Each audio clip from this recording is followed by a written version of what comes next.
Everyone, Ali here. We're here because the Delta variant is increasing and it is sort of taking over our daily lives again, slowly but surely. And so there's been a lot of changes as far as the mask mandates are required, and the California Department of Health has put out some notices recently regarding the requirements for wearing masks in a healthcare office.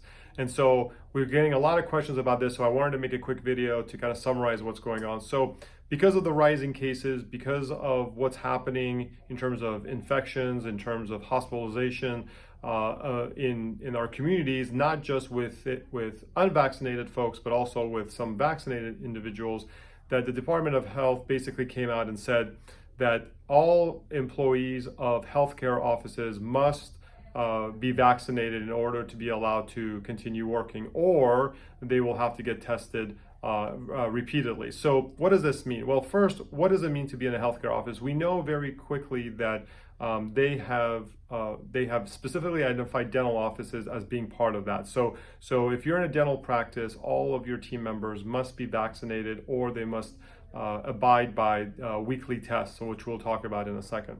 There is some question about whether optometry offices fall into this or not.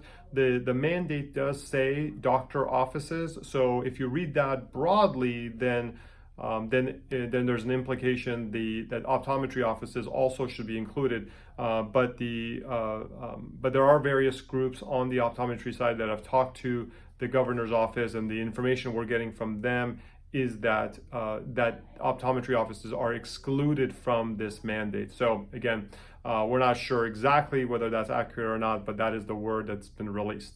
Definitely physician offices are included, in veterinary offices, again, up in the air a little bit. So what does it mean what does this order mean for you? Well, what it means is that all of your team members must be either vaccinated or they must abide by weekly tests. Now, if we talk about those that are vaccinated, a copy of their vaccination card is proof, or some other indication that they have received the vaccine that you can verify is good. Now, they do require that you have some sort of plan in place for verifying this, and also for making sure that it's being stored somewhere secure and confidential. So for those of you, of course, that are HR for Health customers, I would highly recommend you make a photocopy and upload it into the system. You'll be safe and secure there. For those of you that are not doing that, then if you're going to do it in paper, please make a photocopy, keep it in their health file, their medical file, separate from all other files, and then again, make sure it's under lock and key, separate from their payroll records and their other employment files. So that's one very important point. Now, one question that we're getting frequently is, can I terminate my employees if they do not get vaccinated? So as with most things during COVID, we would prefer that you be conservative in this regard. Could you let them go? There is a possibility that you could. However, we think it's very risky to let somebody go if they're not getting vaccinated. I think having unpaid time off so that while they're unvaccinated is probably the right thing to do, and until they get vaccinated and can show proof of both shots and can come back to the office.